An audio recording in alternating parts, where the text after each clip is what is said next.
आपका स्वागत है। एमजी स्टोरीज में यहाँ हर कहानी एक अनजान दुनिया का दरवाजा खोलती है और आज भी हम एक नई यात्रा का आगाज करेंगे। आइए एक और कहानी में खो जाएं और नए सफर का आनंद लें। आज का एपिसोड। अब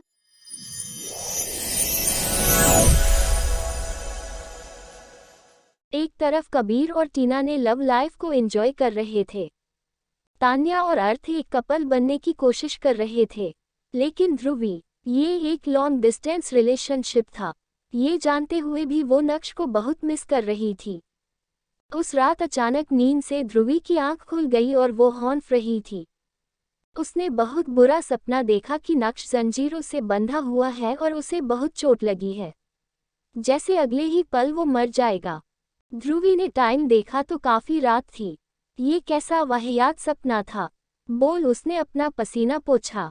अपने तकिए के नीचे से नक्श का भेजा हुआ पश्मीना स्कार्फ निकाला और अपने दिल से लगा लिया। नक्श, 1 महीने से ज्यादा हो गया। कहाँ हो तुम? मुझे तुम्हारी कोई खबर क्यों नहीं है? मैं क्या करूँ? किससे और कैसे बात करूँ? आरू को बोलूँ या फिर कबीर? ध्रुवी ये सब सोच ही रही थी कि उसके दरवाजे पर दस्तक हुई। अभी कौन है? ध्रुवी ने अपनी टी शर्ट ठीक की और जल्दी से दरवाजा खोला। कबीर, तुम सोए नहीं अभी तक? कबीर नींद में ही था और सोने वाला था, लेकिन अचानक उसे बेचैनी होने लगी और दिल जोर से धड़कने लगा। कबीर ने जल्दी से पानी पिया। क्या वी ठीक होगी? अब वो उसकी बहन है तो बिना सोचे समझे वो उसके रूम तक चला गया। तुम क्यों जाग रही हो? बोल। कबीर उसे साइड करके रूम में आ गया। ध्रुवी ने दरवाजा बंद कर दिया और बेड पर चली गई। वही कबीर आलू के बोरे के जैसे सोफे में पड़ गया। तुम्हें सोना है तो अपने रूम में जाओ न। तभी कबीर उठकर बैठ गया और अपना सर झटकते हुए पूछा, वी, क्या सब ठीक है? कुछ दिनों से मुझे तुम बहुत अजीब लग रही हो। क्या तुमने कोई बुरा सपना देखा? ध्रुवी सकपका गई। कबीर ने जो कुछ भी कहा सब सही थी। बताओ वी, क्या बात है? क्या ये नक्श शेखावत से रिलेटेड है? नक्श का नाम सुनते ही ध्रुवी ने अपना चेहरा दूसरी तरफ कर लिया। कबीर समझ गया कि बात उसी से जुड़ी है। वो चुपचाप बैठ गया और ध्रुवी के बोलने का वेट करने लगा। कुछ देर की खामोशी के बाद ध्रुवी ने हकलाते और हिचकिचाते हुए कहा, मैं और नक्श साथ है। मतलब जैसे तुम और टीना हो वैसे ही। कबीर सन रह गया। वॉट? हुई? लेकिन कैसे? कब? कबीर, तुम कितने सवाल करते हो? ये सब पता नहीं चलता हो जाता है। डॉट। कबीर ने होठ दबा लिए और कहा, कुछ ज्यादा ही फिल्में नहीं देखने लगी हो? लाइफ इज अ फिल्म, ध्रुवी ने एक टूक जवाब दिया। डॉट। कबीर को अपने सर पीटने का मन कर रहा था। ध्रुवी ने एक लंबी सांस ली और कम शब्दों में सब कुछ बताना शुरू किया। कैसे वो अपना ट्रीटमेंट करवाने गया और कैसे वो उसके कमरे तक पहुंच गया। कैसे वो मिशन में मिले और फिर नक्श का भेजा हुआ वीडियो।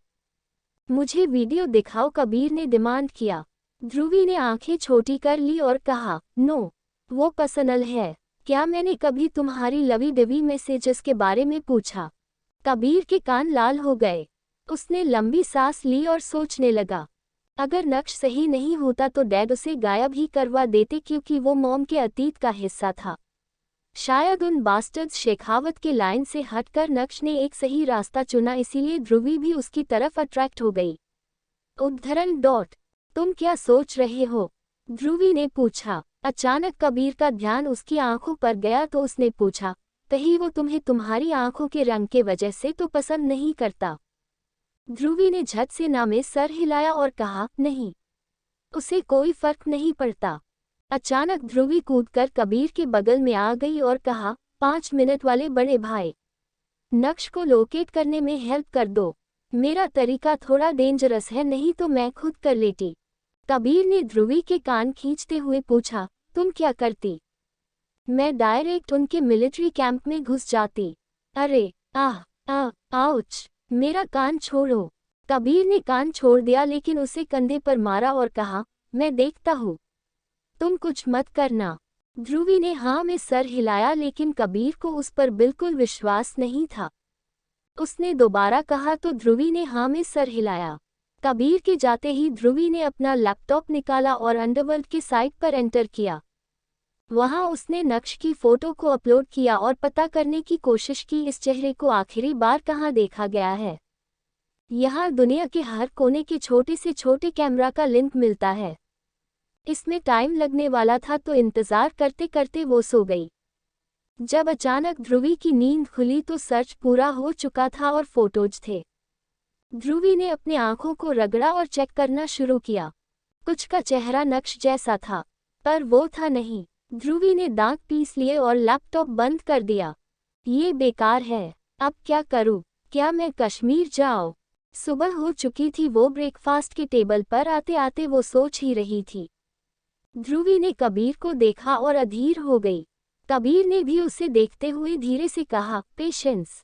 ध्रुवी शांत हो गई। पेशेंस बहुत मुश्किल है। उद्धरण डॉट। ध्रुवी ने ये सोचा और अपना ब्रेकफास्ट खाने लगी। डैड, मुझे आपसे बात करनी है, ध्रुवी ने कहा और फिर कबीर की तरफ देखते हुए आगे कहा, कबीर और आरू से भी। दक्ष ने एक नज़र ध्रुवी को देखा और नाश्ता करने लगा। अंगद ने खाना खत्म किया और कहा, भाई तुम आराम से आना, मैं देख लूंगा। बोल चला गया। काजल को भी कुछ सीरियस बात लगी लेकिन कुछ कहा नहीं। स्टडी रूम में चारों थे। कबीर तो समझ गया कि क्या होने वाला है। इस लड़की को थोड़ा सा भी पेशेंस नहीं है। उद्धरण डॉट। डैड, या तो मेरी हेल्प कीजिए, नहीं तो मैं खुद कर लूंगी। आपको फिर इंटरफेयर नहीं करना है। ध्रुवी ने सीधे मुद्दे की बात की। ध्रुवी की आवाज़ बहुत अधीर थी और उसके बोलने के बाद खामोशी थी। डैड, ध्रुवी ने दोबारा कहा, तुम किसकी बात कर रही? दक्ष ने पूछा। अचानक ध्रुवी सकपका गई। ओह नो, डैड को तो मेरे और नक्श के बारे में पता ही नहीं। कहीं वो गुस्सा न हो जाए। लेकिन अगर मैंने कुछ नहीं किया तो नक्श की चिंता में मर ही जाऊंगी। उद्धरण डॉट। ध्रुवी के चुप रहने से कबीर ने सर हिलाया और कहा, डैड। ध्रुवी, नक्श शेखावत की बात कर रही है।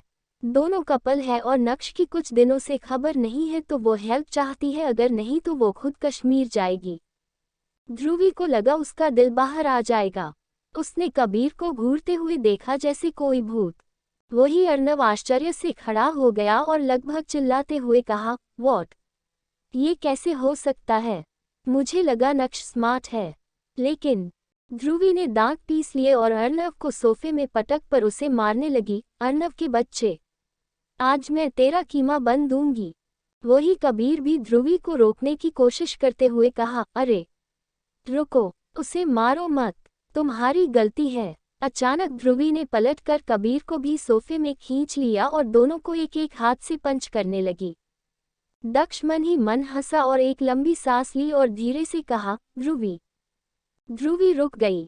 कबीर और अर्नव के कपड़े और बाल पूरी तरह खराब हो चुके थे।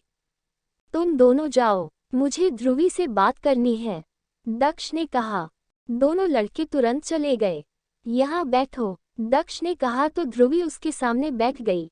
तुम जानती हो न कि नक्श शेखावत कौन है? ध्रुवी ने सर झुका लिया और हाँ में सर हिलाया।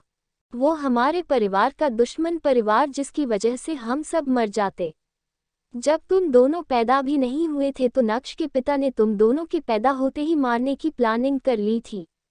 क्या तुम श्योर हो नक्श तुम्हारे साथ अपना फैमिली का बदला लेने के लिए नहीं है? ध्रुवी शॉक थी। उसे ये सब नहीं पता था। उसने अपना सर झटका और कहा, नो डैड, वो मुझसे सच में प्यार करता है और मैं भी। मैंने कभी ऐसा कुछ सोचा नहीं था और न ही नक्श ने।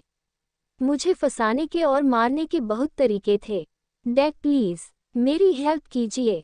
दक्ष की आंखें गहरी होती गई और उसने एक लंबी सांस ली और चेयर पर आराम से टेक लगाकर कहा, ओके, लेकिन अगर इससे काजल को फर्क पड़ा तो तुम्हें उससे रिश्ता तोड़ना होगा। ध्रुवी का मन रोने का होने लगा। वो ऐसा नहीं करना चाहती थी और न ही काजल को चोट पहुंचा सकती थी। तभी स्टडी रूम का दरवाज़ा खुला। दोनों चौंक गए और दरवाजे की तरफ देखा तो काजल थी। मॉम, आप बात करो, मैं डैड से बाद में बात करूंगी। ध्रुवी अभी काजल के सामने नक्श के बारे में कोई बात नहीं करना चाहती थी। काजल ने ध्रुवी को रोका और उसके बालों को सहलाते हुए कहा, नक्श बहुत अच्छा लड़का है। न ही वो अपने बुरे पिता की तरह है और न ही अपनी कमजोर माँ की तरह। ध्रुवी चौंक गई। मॉम, आप अपसेट नहीं हो? नहीं, कभी नहीं। जब कोई नहीं था तो नक्श सिर्फ 5 साल का था और मेरा इमोशनल सपोर्ट था। वो दिल का बहुत मासूम है और आज भी है, लेकिन उसका चेहरा उसके पिता से मिलता है इसीलिए। लेकिन तुम चिंता मत करो, आई विल मैनेज, काजल ने कहा और दक्ष की तरफ देखा। दक्ष, प्लीज ध्रुवी की हेल्प कर दो, मुझे कुछ नहीं होगा, तुम हो न मेरे साथ। दक्ष का दिल बहुत तेजी से धड़क रहा था। वो उठा और फौरन काजल को अपनी बाहों में भर लिया। ध्रुवी ने अपने पेरेंट्स को ऐसे देखा तो उसकी आंखें भर आई। वो अचानक नक्श को बहुत मिस करने लगी। वो चुपचाप स्टडी रूम से बाहर निकल गई और सीधे अर्नव के कमरे में पहुंच गई। अर्नव ने ध्रुवी को देखा और कहा, मैंने कुछ पता किया है। अर्नव जब मिलिट्री के वॉरशिप के कैमरा को हैक कर सकता है तो वो कुछ भी कर सकता है। अर्नव ने मिलिट्री कुछ सीक्रेट फाइल्स में नक्श के नाम को सर्च किया। आखिरी इन्फॉर्मेशन उसे 2 हफ्ते पहले की मिली। इन्फॉर्मेशन निकालकर अर्नव ने झट से अपने प्रेजेंस के सबूत गायब कर दिए। तुम्हें क्या पता चला है? ध्रुवी ने बेसब्री से पूछा। नक्श मिसिंग है, कश्मीर में नहीं, एक इंटरनेशनल मिशन के लिए उसे आक आइलैंड भेजा गया था। अचानक ध्रुवी को अपना सपना याद आया। उसके तो चेहरे का रंग ही उड़ गया। ध्रुवी को कांपते देखा और उसके सफेद चेहरा देख अर्नव डर गया। है लुई, क्या हुआ? शांत हो जाओ। Louis, Louis. अर्नव ये सब बोल तो रहा था लेकिन ध्रुवी के कानों तक कोई बात नहीं पहुंच रही थी। अचानक उसकी आंखों से आंसू बहने लगे। आरू, मैं नक्श को कुछ नहीं होने दे सकती। मुझे उसे वापस लाने जाना होगा। अर्नव ने ध्रुवी के गाल थपथपाया और कहा, होश में आओ, होश में आओ वी। ये आइलैंड का ग्रुप टेररिस्ट्स के कंट्रोल में है। यहाँ जाना बहुत खतरनाक है। मुझे पहले कंफर्म करने दो कि नक्श वहाँ है या नहीं, जिंदा है या। अर्नव अचानक चुप हो गया। वही ध्रुवी का दिल जैसे धड़कना भूल गया। आरू, ऐसा मत बोल, प्लीज उसे ढूंढो, उसे कुछ नहीं होना चाहिए। उसने प्रॉमिस किया था कि वापस आने के बाद हम दोनों सबको अपने रिलेशन के बारे में बताएंगे। अर्नव ने अपना काम शुरू किया। ये आसान नहीं था, उसे पूरा दिन लग गया और आखिरकार रात में उसने कुछ मोबाइल फोन के कैमरा को हैक कर लिया जो उसी आइलैंड में था। अगले दिन भी अर्नव जागता रहा और फाइनली उसे कुछ फोटोज और एक वीडियो मिला जो चुपके से लिया गया था। फोटोज में कुछ लोगों को एक पैर से बांधकर पेड़ से उल्टा लटकाया गया था। सबका चेहरा सूखे खून से लथपथ था। अर्नव ने फोटोज को ध्यान से स्टडी किया और एक ही बात समझ में आई, ये जरूर वही कमांडोज होंगे जो मिसिंग है। लेकिन ये सब जिंदा भी है या? ओह गॉड, सो बारबरिक। वो नहीं चाहता था ये ध्रुवी ये सब देखे, लेकिन जैसा सोचा जाए वैसे हो जरूरी नहीं। ध्रुवी अचानक उसके टेक रूम में आ गई और बड़े से स्क्रीन में फोटोज को देख लिया। अर्नव चौंक गया और ध्रुवी को जैसे सदमा लग गया। आरू, आरू, ये सब कौन है? क्या नक्श? अर्नव ने ध्रुवी को टेक रूम से बाहर निकाला और कहा, वे अभी कुछ श्योर नहीं है, मुझे कंफर्म तो होने दे, तुम पहले ही हार नहीं मान सकती। ध्रुवी ने अपने आंसू पोंछे और हाँ में सर हिलाया। उसे शांत करवा के अर्नव वापस गया और फिर चेक करने लगा। उनके बॉडी कंडीशन से आखिरकार पता चला कि ये सब बहुत पुरानी लाशें हैं जिसे डराने के लिए लटकाए छोड़ दिया गया है। लेकिन थे सारे सोल्जर्स। अर्नव ने दांत पीस लिए। फिर उसने वीडियो देखा। वो शायद एक बच्चे ने बनाया था। वहाँ की लोकल भाषा में वो बच्ची कुछ बोल रही थी। अचानक सामने देख अर्नव को शॉक लगा। एक जेल जैसी कोठरी थी, उसमें रोशनी बाहर से आ रही थी। उस बच्ची ने एक आदमी की उंगली पकड़ खींचते हुए कुछ कहा तो उस आदमी ने अपनी कमजोर आवाज में वही की भाषा में कहा, मेरी गर्लफ्रेंड का है। अर्नव ने उस आदमी की कलाई देखी और दौड़ते हुए बाहर आया और पूछा, वी, तूने नक्श को कुछ दिया था, कोई रबर बैंड या ब्रेसलेट जैसा? ध्रुवी ने हाँ में सर हिलाया और कहा, हाँ, मेरी हेयर रबर बैंड, उसमें बन्नी था। डैम इट, नक्श जिंदा है लेकिन ज्यादा दिन तक नहीं रहेगा। क्या मैं अपने स्पेशल फोर्सेज को डिप्लॉय करूं? ध्रुवी ने मुठिया कस ली और अपने आंसू पोंछते हुए कहा, उन कमीनों को मैं बम से उड़ा दूंगी। मेरे बॉयफ्रेंड को टच करने की हिम्मत कैसे हुई? मुझे डिटेल्स दो, मैं इस मिशन में उस आइलैंड को ही खत्म कर दूंगी। अर्नव ने मुंह खुला का खुला रह गया। हुई, वहां हजारों लोग रहते हैं, बच्चे, औरतें, क्या तुम सबको मार दोगी? ध्रुवी ने झुंझलाते हुए कहा, बाद में देखूंगी। पहला नक्श फिर कुछ और। पहले की तरह ही ध्रुवी अकेले जाने वाली थी और कनक और कसक बैकअप रहेंगे। अर्नव ने अपने स्पेशल फोर्स को रेडी किया और ध्रुवी को उस आइलैंड की तरफ ले जाने की तैयारी की। पिछले बार के एक्सपीरियंस से ध्रुवी ने इस बार बहुत सारी मेडिसिन रखी थी। नक्श भी घायल था तो उसे भी ठीक करना था। घर में किसी को बिना बताए ध्रुवी इस मिशन पर निकल गई, वरना कोई उसे जाने नहीं देता। वो लोग रात में ट्रैवल करने वाले थे और उस आइलैंड तक पहुंचने में 10 घंटे लगने वाले थे। अगली सुबह जब सूरज समुद्र के पानी में चमक रहा था, ध्रुवी दूरबीन से आइलैंड को देख रही थी। उसने अपने मिनी स्नाइपर को अपने पीठ पीछे बांधा और कई सारे हथियार रखे। एक सिक्के के साइज का बम जो एक घर उड़ा सकता था। उसने अपनी नाक में सांस लेने वाली मशीन लगाई और समुद्र के पानी में कूद गई।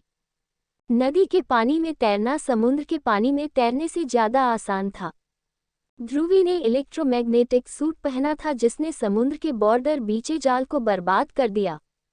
ये स्पेशल सूट आगे भी ऐसा ही करने वाला है। ध्रुवी जब एक वीरान किनारे में पहुंची तो बहुत थक चुकी थी। वो हौंफ रही थी और जैसे ही चैन की सांस ली उसने अपने सर कुछ फील किया। वो गन थी। कौन है? यहाँ क्यों आया? उस गंदे से दिखने वाले आदमी ने पूछा। ध्रुवी ने आंखें घुमाए और अपने स्लीव से एक छोटी नाइफ निकाली और उसके गले को काट दिया। ध्रुवी ने उसे समुद्र में फेंक दिया और आगे बढ़ी। उसने अपने एयर डिवाइस पर टैप किया और पहला पड़ाव पार होने का मैसेज दिया। कुछ दूर बेस में कनक और कसक ने राहत की सांस ली और अपने पीछे बैठे सोल्जर्स को कहा, एयर अटैक इन 6 हॉर्स। एक सोल्जर उठकर चला गया। स्ट्राइक वही होना था जहां उनका मैं बेस था और हथियार रखे हुए थे। ध्रुवी वहां के घने जंगलों में घुस गई और उस जगह को ढूंढना शुरू किया जहां नक्श को रखा गया था। तभी आरव ने एक मैसेज भेजा। वो उस फोन नंबर की लोकेशन थी जिससे वीडियो लिया गया था। वो फोन एक टेररिस्ट का था जो अपने परिवार के साथ जेल के पास रहता था। उसका काम वहां काम करने वाले टेररिस्ट के लिए खाना बनाने का था। वो वीडियो उसी की बेटी ने लिया था। ध्रुवी नीचे उतर गई और बैग से वहां के औरतों के पहनने वाले कपड़े निकाल लिए। वहां की औरतें अपना चेहरा ढक कर रहती है, इससे उसका पूरा शरीर और उसका सारे हथियार सब छुप गए। ध्रुवी की किस्मत अच्छी थी, उस लोकेशन में उसे एक बच्ची मिल गई। उस बच्ची ने ऊपर देखा तो ध्रुवी की सुंदर हरी आंखें दिख रही थी। वो बच्ची बहुत सुंदर थी और ध्रुवी को देख मुस्कुराते हुए बोली, तुम्हारी आंखें बहुत सुंदर है। तुम भी बहुत सुंदर हो। ध्रुवी ने वॉइस चेंजर इस्तेमाल किया। फिर उसने वही बन्नी वाला रबर बैंड दिखाते हुए पूछा, ये कैसा है? उस बच्ची की आंखें चमक गई और बोली, मैं ऐसा ही एक अंदर देखा पर उसने नहीं दिया। ध्रुवी की सांस गले में अटक गई। वो उस बच्ची के सामने बैठ गई और बोली, ये तुम रखो और वो दूसरा भी। चलो लेने चलते हैं, तुम्हारे 2 पोनी पर अच्छा लगेगा।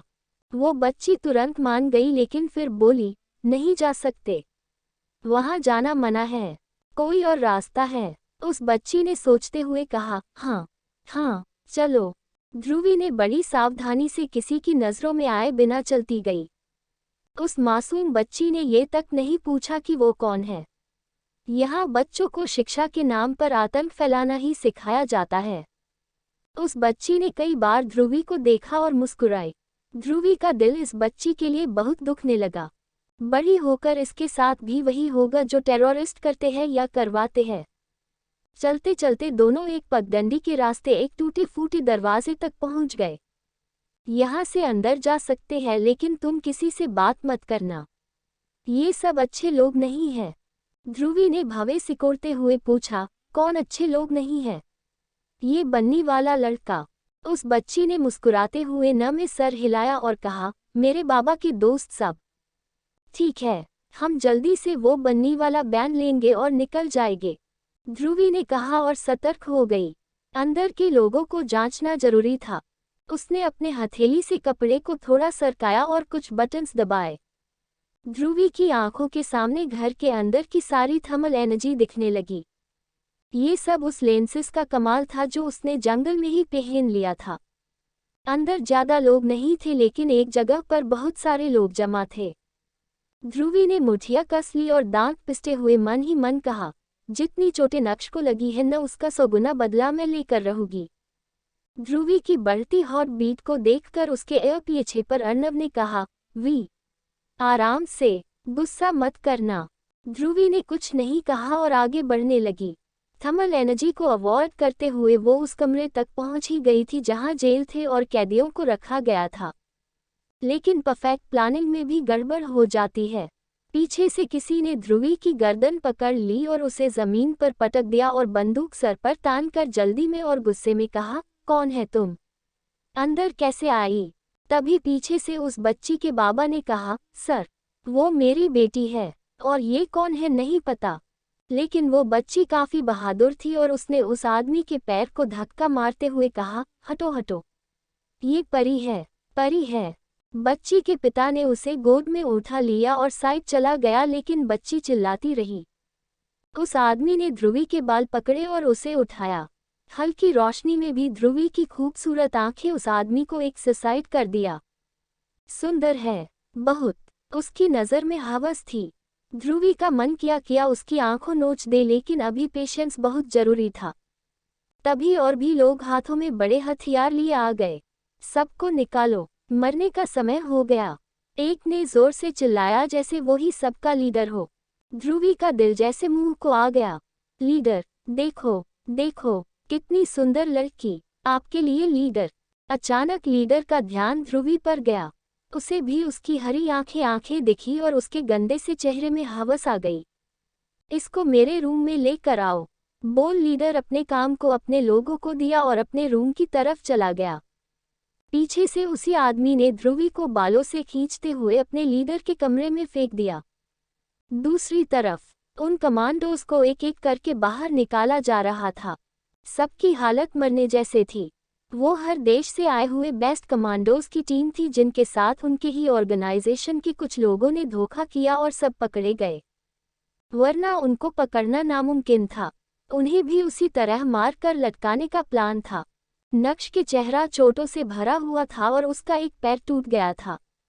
एक साथी की मदद से वो चल पा रहा था। उसे पता था क्या होने वाला है। ध्रुवी, आई एम सॉरी, मैंने अपना वादा पूरा नहीं किया।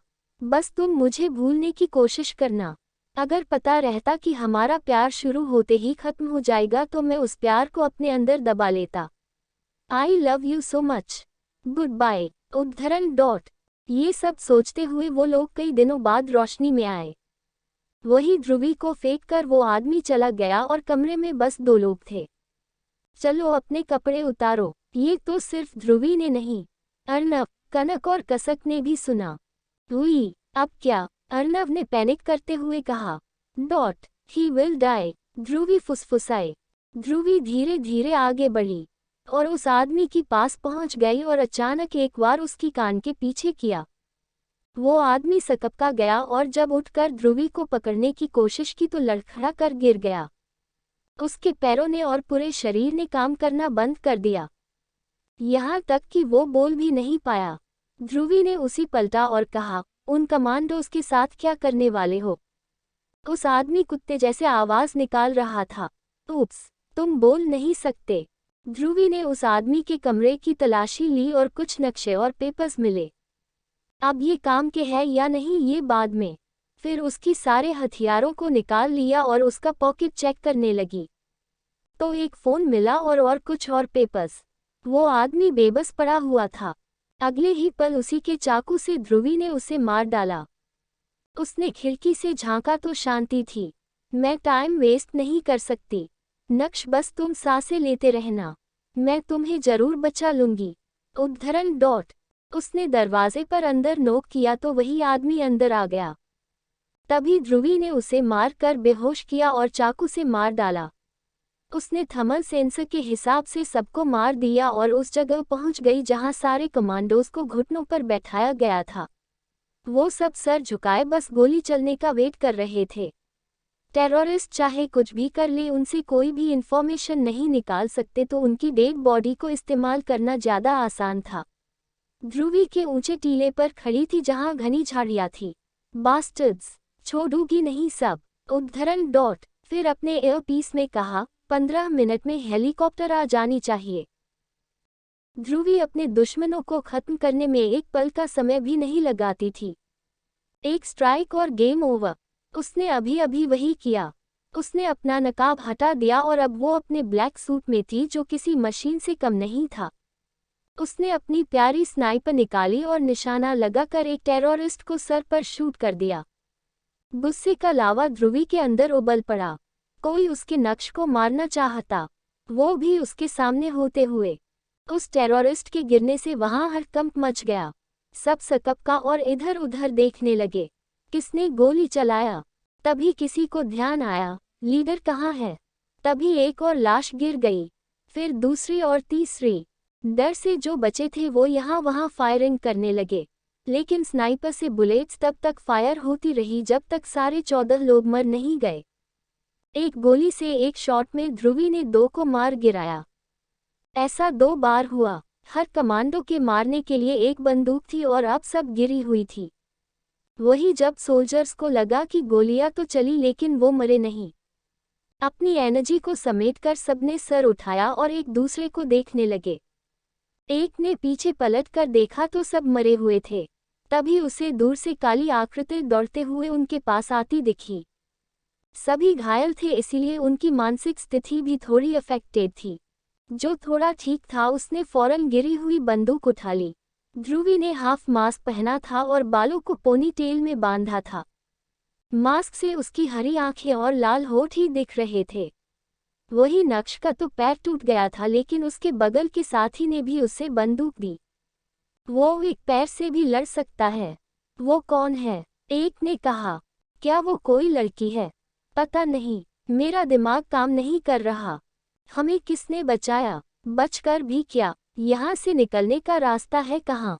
क्या इसी शख्स ने हमें बचाया? नहीं निकल सकते तो क्या? मैं तो कम से कम 50 को जरूर मरूंगा। नक्श को एक पेड़ की डाली मिली थी जिससे वो सहारा लेकर खड़ा और नजदीक आते काले कपड़ों वाले को ध्यान से देख रहा था। क्यों मुझे ऐसा लग रहा है कि मैं इसे जानता हूँ? नक्श ने मन ही मन कहा। वो सबसे पीछे खड़ा था और सबसे ज्यादा घायल भी था।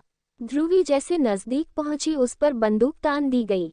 कौन हो तुम? क्या तुमने सबको मारा? ध्रुवी ने झट से हाथ ऊपर कर लिया और कहा, जय हिंद।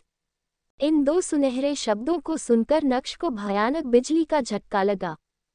वही सब ये जानते थे कि भारत देश का वॉर क्राई स्लोगन है। अपने आप सब लोग नक्श को ढूंढने लगे। वो इस टीम का इकलौता भारतीय सैनिक था। नक्श ने कमजोर आवाज में कहा, ध्रुवी, ध्रुवी। वो इतना एक्साइटेड हो गया कि जल्दी में वो भूल ही गया कि उसका पैर टूटा हुआ है। एक कदम लेते हुए ही वो नीचे गिर गया, लेकिन वो फिर भी उठा और आखिरकार चिल्लाया, ध्रुवी। ध्रुवी की नज़र नक्श पर पड़ी तो उसे बहुत रोना आया। वो फौरन उसकी तरफ गई और उसे गले लगा लिया। नक्श, नक्श, उठ जाओ, नक्श। ध्रुवी को समझ नहीं आ रहा था कि वो नक्श को क्या बोले या क्या बात करे। सबकी आश्चर्यचकित नजरें दोनों के ऊपर थी। नक्श ने ध्रुवी के कंधे को पकड़कर उसे झकझोरते हुए झुंझलाते हुए कहा, ध्रुवी, क्या तुम पागल हो? तुम यहाँ क्यों आई? तुम। नक्श को आगे कुछ बोलने का मौका नहीं मिला क्योंकि ध्रुवी ने उसके होठों को किस कर लिया। नक्श का गुस्सा और झुंझलाहट उसी समय पिघल गया। किस तोड़कर ध्रुवी ने नक्श को उठाते हुए कहा, चलो उठो, हमें यहाँ से निकलना है। तभी ध्रुवी भी लड़खड़ा गई और बोली, तुम कितने भारी हो? नक्श के पास कोई शब्द नहीं थे तो उसने बस सॉरी कहा। ध्रुवी ने अपने सामने खड़े सोल्जर्स को देखा जो अजीब नजरों से ध्रुवी को घूर रहे थे। उसने अजीब सी मुस्कान के साथ कहा, हेलो पीपल, मैं नक्श की गर्लफ्रेंड हूँ और उसे बचाने आई हूँ, तो आप लोग भी मौके का फायदा उठा लो। सबने नक्श को जब देखा तो उसकी नजरें ध्रुवी पर टिकी थी और वो मुस्कुरा रहा था। उसे अब डर नहीं था क्योंकि उसे ध्रुवी पर पूरा विश्वास था कि अगर वो उसे बचाने आई है तो जरूर बचाएगी। नक्श के चेहरे में गर्व भरा एक्सप्रेशन था। एक सोल्जर ने झिझकते हुए कहा, थैंक यू मिस, लेकिन यहाँ सिर्फ समुद्र है। हम निकलेंगे कैसे? तभी एक हेलीकॉप्टर की आवाज आई। कुछ ही देर वो लैंड हुआ और अगले ही मिनट सब अंदर थे। हेलीकॉप्टर को आइलैंड के कमांड सेंटर ने डिटेक्ट कर दिया। अचानक एक और हेलीकॉप्टर दूसरी तरफ आने लगा। पायलट ने कहा, कमांडर। ध्रुवी ने कहा, जस्ट रोल। ध्रुवी ने अपना मिनी स्नाइपर निकाला और शूट किया। बुलेट सीधे सामने वाले हेलीकॉप्टर के पायलट को लगी। Crash, blast. इसी तरह उसने 2 और हेलीकॉप्टर्स को गिरा दिया। नक्श तो अवाक था और बाकियों का मुंह खुला का खुला रह गया।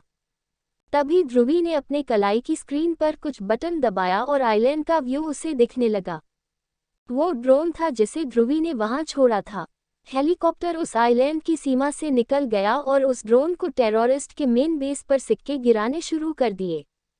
एक टेररिस्ट ने एक सिक्के को लपक कर पकड़ लिया और कहा, ये क्या है?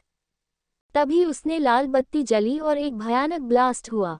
उनका पूरा बेस मिनटों में खत्म हो गया। और भी कई ब्लास्ट भी हुए। हेलीकॉप्टर में बैठे सबने आइलैंड का नज़ारा देखा और उन्हें ऐसा लगा कि उनके सामने लेडी रेनबो है। सबकी नज़रों के बीच ध्रुवी। नक्श ने कंधे पर टेक लगाकर आंखें बंद किए बोली, ये तो शुरुआत है। कुछ घंटों बाद एयर स्ट्राइक होगा और उनका आर्म्स का बेस भी खत्म हो जाएगा। नक्श ने ध्रुवी को साइड से देखा और उसे गले लगा लिया। ध्रुवी ने कसम साते हुए अपनी नाक बंद कर ली और कहा, छी, छोड़ो मुझे, तुमसे बदबू आ रही है। लेकिन नक्श ने उसे नहीं छोड़ा। वही दूसरे सोल्जर्स रेस्क्यू हो जाने के लिए खुश थे। ध्रुवी ने नक्श को कुछ मेडिसिन दिए जिससे उसके पैर का दर्द कम हो गया, लेकिन हड्डी तो टूटी ही थी। समुद्र के एक कोने में एक छोटा सा आइलैंड था। ये वही आइलैंड था जिसे दक्ष ने खरीदा था। आखिरी बार दक्ष और काजल यहाँ छुट्टियां मनाने आए थे। उसके बाद जब ध्रुवी बड़ी हुई तो उसने इसे ध्रुवी को दे दिया। ध्रुवी ने यहाँ अपना बेस बना लिया। यहाँ सब कुछ था, एक रनवे, हॉस्पिटल, ट्रेनिंग ग्राउंड। यहाँ 2000 लोग आसानी से रह सकते थे। आइलैंड पर उतारते ही सारे सोल्जर्स को हॉस्पिटल ले जाया गया और नक्श को ध्रुवी के प्राइवेट हॉस्पिटल में। यहाँ पर अथर्व के ट्रेन किए हुए डॉक्टर्स थे। इस दौरान किसी ने कोई बात नहीं की और न ही कुछ पूछा। कनक और कसक ने भावे सिकोड़ते हुए सारे सोल्जर्स को हॉस्पिटल बेड पर देखा। हुई, तुम तो सिर्फ नक्श को बचाने गई थी? कनक ने पूछा। ध्रुवी ने अपना मास्क उतारा और अपना ब्लैक सूट निकालते हुए बोली, क्या करती यार, बाकी सब भी तो सोल्जर्स ही है, लेकिन इससे परेशानी खड़ी हो सकती है। मुझे पता है, लेकिन इसके बारे में बाद में सोचेंगे, ध्रुवी ने कहा और एयर स्ट्राइक के बारे में पूछा। ऑल सेट, ओके, लेकिन ध्यान से, वाहन बहुत स्ट्रांग इलेक्ट्रोमैग्नेटिक फील्ड है, ध्रुवी ने कहा और मिशन की रिपोर्ट को लिखना शुरू किया। ये एयर स्ट्राइक में काम आने वाला है। कनक और कसक रिपोर्ट लेकर निकल गई और ध्रुवी सीधे नक्श के पास पहुंच गई। नक्श के पैर में प्लास्टर था और उसका शरीर चोटों से भरा हुआ था। उसके माथे पर एक बड़ा कट था, जो भले ठीक हो जाए लेकिन दाग रह जाएगा। डॉक्टर्स ने उसे सील दिया था। नक्श काफी कमजोर और पतला लग रहा था। फिलहाल वो बेहोश था, शायद एनेस्थेशिया का असर था। ध्रुवी ने नक्श का हाथ पकड़ लिया। उसकी ऐसी हालत देख वो अपने इमोशन को कंट्रोल नहीं कर पाए और बिना आवाज के रोने लगी। वो उसके हाथ को बार बार किस कर रही थी, जैसे कन्फर्म कर रही हो कि वो जिंदा है और उसके सामने है। नक्श के नाखून वाली जगह भी पट्टी थी। ऐसा लगा जैसे उसके नाखून भी निकाले गए हो। नक्श, नक्श, तुम भगवान नहीं हो, लेकिन वो सब डेविल है। क्या तुम इसी सिचुएशन के बारे में बात कर रहे थे? प्लीज नक्श, दोबारा ऐसा मत करना, ध्रुवी फुसफुसाए। उसे समझ ही नहीं आया कि वो क्या बोले। नक्श 2 दिनों तक सोता रहा। तीसरे दिन की सुबह नक्श की पलकें फड़फड़ाए। कांच की खिड़की से पर्दे हटे हुए थे तो रोशनी अंदर आ रही थी। नक्श ने भावे सिकोड़ ली और धीरे धीरे आंखें खोली। उसका चेहरा ब्लैंक था, लेकिन जब वो पूरी तरह जग गया तो अपनी गर्दन पर कुछ गर्म सा एहसास हुआ। मैं हॉस्पिटल में हूँ तो क्या ये ध्रुवी की सांसें है? उद्धरण डॉट। वो हिलने की कोशिश कर रहा था लेकिन उसका शरीर अकड़ा हुआ था। अपनी गर्दन घुमाकर देखा तो उसे एक खूबसूरत चेहरा दिखाई दिया। ध्रुवी, ध्रुवी, नक्श फुसफुसाया, लेकिन ध्रुवी गहरी नींद में थी और लंबी लंबी सांसें ले रही थी। नक्श ने उसे छूने की कोशिश की लेकिन उसका हाथ भी अकड़ गया था। उसने देखा कि वो एक पैर और एक हाथ उसके बॉडी पर रखे सो रही थी। नक्श को हंसी आ गई। मेरी प्यारी गर्लफ्रेंड, सुबह हो गई, नक्श ने धीरे से कहा। लेकिन ध्रुवी उठी ही नहीं। तभी वार्ड का दरवाज़ा खुला और दो लोग अंदर आए। कनक और कसक ने धीरे से दरवाज़ा खोला था और उन दोनों की नज़र नक्श की खुली आंखों से जा मिली। दोनों चौंक गए, इस बात से नहीं कि नक्श उठ गया बल्कि इस बात से कि ध्रुवी उसके ऊपर अपने शरीर का बोझ देकर सो रही थी। कनक ने कहा, हेलो, मैं कनक और ये कसक, हम दोनों वी के कजिन्स हैं। तभी कसक ने कहा, क्या मैं कुछ हेल्प करूं? नक्श ने दोनों को देखा तो दोनों का चेहरा एक जैसा था। उसने बगल में चैन से सोती हुई ध्रुवी को देखा और कहा, नॉट अ प्रॉब्लम। कनक और कसक ने एक दूसरे को देखा और कुछ नहीं कहा। दोनों वापस चली गई। हल्की कोशिश करने पर नक्श ने खुद को ध्रुवी तरफ पलट लिया। इससे भी उसकी नींद नहीं खुली। वो बहुत खुश था कि उसकी ध्रुवी उसके पास है। अगर आर्मी में औरतों को ऐसे मिशंस पर जाने की परमिशन होती तो तुम तो सबकी बाप होती। क्या सिंघल इतने डिफरेंट है या सिर्फ तुम ही हो? उसने अपने कांपते उंगलियों से ध्रुवी के चेहरे को छुआ। उसके छूते ही ध्रुवी नींद में मुस्कुराए और उसका हाथ पकड़ लिया। नक्श, तुम्हारे एब्स कितने सेक्सी है, मुझे छूने दो। नक्श ने ये सुना और चौंक गया। ये क्या सपना देखा रही है? उद्धरण। नक्श मुस्कुराया और उसके कान में कहा, तुम छू सकती हो, मैं तुम्हारा ही तो हूँ। ध्रुवी की मुस्कान बड़ी हो गई और अचानक उसका चेहरा लाल हो गया। उसकी सांसें भी तेज हो गई। नक्श हैरान था, ओह गॉड, ये सपने मेरे साथ आखिर कर रही है। उद्धरण। उसे मन किया कि वो ध्रुवी को नींद से जगाए लेकिन अगले पल वो रुक गया और देखना चाहता था आगे क्या होगा। ध्रुवी के माथे पर पसीने की छोटी बूंदें आ गई और उसकी पकड़ नक्श के हाथ पर कस गई। नक्श, मोर, रुकना मत, ध्रुवी फुसफुसाए और नक्श का शरीर चोटिल होने के बाद भी गर्म होने लगा। ध्रुवी, तुम, सपने में, मैं, हम दोनों, क्या सेक्स कर रहे? उद्धरण डॉट। नक्श ने सोचा। ये इमेजिन करते ही नक्श का दिल जोरों से धड़कने लगा। उसने ये भी इमेजिन कर लिया ध्रुवी उस समय कैसी दिखेगी। उसने झट से अपना सर झटका और अपनी अराउस्ड गर्लफ्रेंड को अपनी बाहों में देखा। पल पल ध्रुवी की सांसें तेज हो गई और उसकी भी। गाइस, नेक्स्ट एपिसोड का टारगेट 100 है। जैसे ही 100 लाइक्स हो जाएंगे नेक्स्ट एपिसोड आ जाएगी, इसलिए लाइक करना ना भूले। और ऐसे ही और भी मज़ेदार कहानियों को सुनने के लिए इस चैनल को सब्सक्राइब कर ले और बेल आइकॉन को भी ऑल पे सेट कर ले जिससे कि आपको तुरंत लेटेस्ट एपिसोड की नोटिफिकेशन मिल जाएगी। Thanks for watching.